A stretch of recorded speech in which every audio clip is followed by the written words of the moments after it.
অন্তরেতে কিসের জ্বালা বলিব যে কারে, চোখের মানুষ আঘাত দিল এই ঈদে আমারে।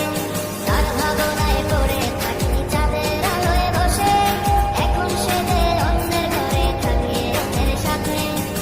শখের মানুষ তোর কারণে রয়ে গেলাম একা, আর হবে না দেখা রে বন্ধু, আর হবে না দেখা।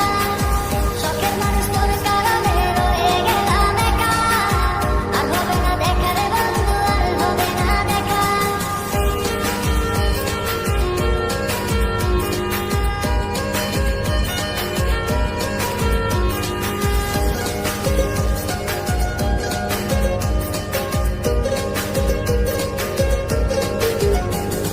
যত্ন করে রেখেছিলাম আমার বুকের ভিতর, বুঝিনি তার আশা ছিল অন্য কারো